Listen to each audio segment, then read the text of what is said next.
Hey guys, welcome back. Happy back to work Sunday night into Monday morning.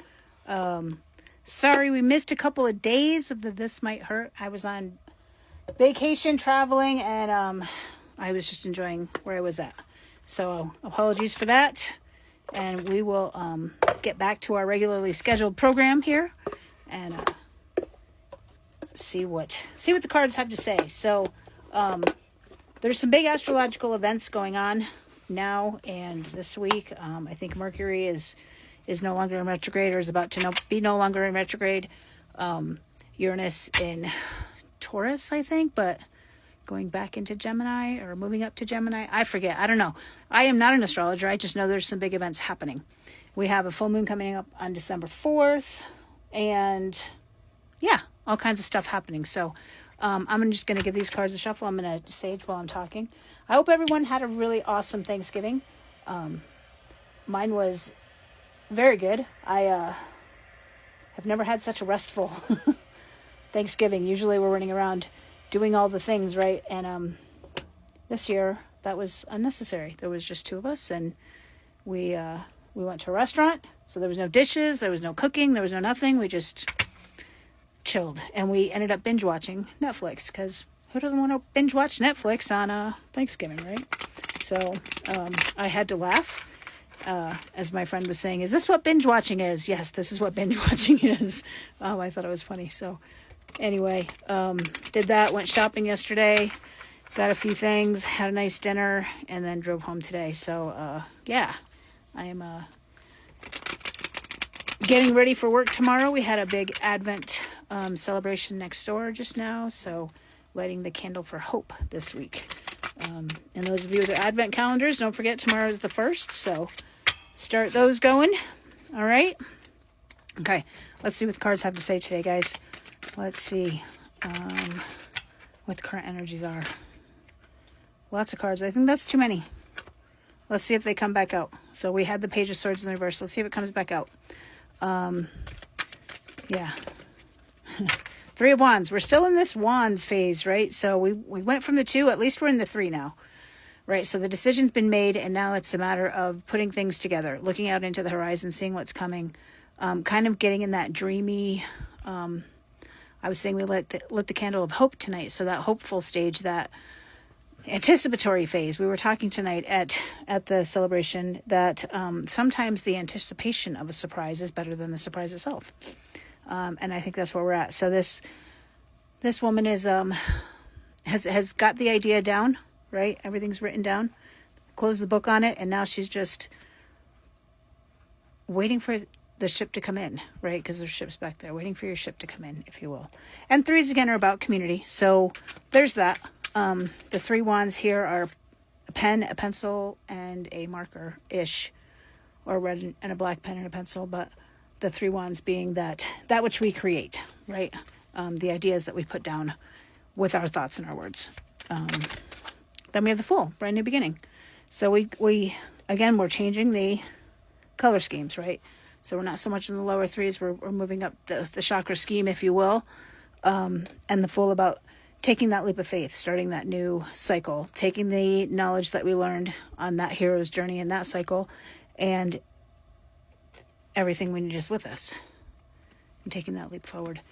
The thing is with this, the dog is kind of warning him, like, watch where you go. Be careful where you're walking. So both of these cards are just kind of that wistful, dreamy, imaginatory, tranceful state of waiting for the next thing to come, being excited about the next thing that's coming, right?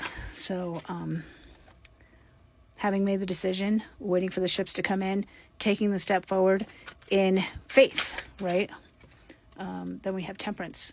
So this one came in the upright this time. Last week it came in the reverse a couple of times, but Temperance in the upright is it's balance, right? It's balancing the pouring into your own cup first, and then letting whatever spills over. That's what we have for other people. That perfect balance of emotional and logical, right? So 1 foot in the water, 1 foot on the land, and having self-control, right? That moderation. She's not pouring so much that it's putting out the fire of her cup, but just enough for the fire to spill over. So balance, moderation, self-control, those kind of things. And then we have the devil. So that is the self-sabotage, right? That is the addictions, the attachments to outcomes, attachments to things, ultimately. In this particular deck, it looks like it absolutely is addictions, right? So look at the people down there. This reminds me of a scene in the movie What Dreams May Come. And actually, 14 and 15. We're progressing nicely in order. But in the scene of the movie What Dreams May Come, there's a scene where Robin Williams' character is trying to find his wife, and he's stepping into what is a sea of faces, which this is what that reminds me of there. And just kind of there was a post on Facebook about how he made that scene different. He had said that the way it had been written, there was no hope in the there's that word hope again. There was no hope in the scene, and so he wanted to bring some hope back into it, and so he ended up doing it his way, and that's the way that the movie ended up being filmed. But yeah, I mean, look to that hope, right? Don't sabotage things because they're not going the way you think they should. Be open and balanced, and use moderation with the things that we're going to start new and the things as they are coming in, right? Just because they don't come in the package that you expect doesn't mean that you have to turn them away. Sabotage it, if you will. And the final advice is Queen of Wands in the reverse. So Queen of Wands, again, is the lady that got shit done. So with this being an advice card and not like a warning, the Queen of Wands in reverse would be angry, potentially apathetic, very aggressive. So maybe it's time for you to embody that aggressive energy, right? Maybe it's time for you to be aggressive about the things that you are trying to manifest, right? The things that you believe in, your belief systems, the things that mean something to you. It's time for you to stand up for those things. And so the Queen of Wands in the reverse doesn't have to be a negative thing. Maybe it's just you really showing people who you are and what you're all about. And if you have to be aggressive in how you do it, then you know what? Maybe they wouldn't hurt it any other way. What we don't see coming at the bottom of the deck is the Queen of Swords. We've got two queens, right? We're needing to be somewhat aggressive. But then what we don't see coming is the Queen of Swords in the upright, which is that feminine energy of our thoughts and our words and how we speak to ourselves. The way that we use logic and honesty to create a self-sufficient person, right? This is more about the thoughts and words and the logic than it is about the feelings, right? The Queen of Wands would be more about the feelings. She's more about the logic. So a little less feeling, a little more logic, and you guys should be okay. All right, I'm going to leave it there. Take care, you guys. We'll talk tomorrow.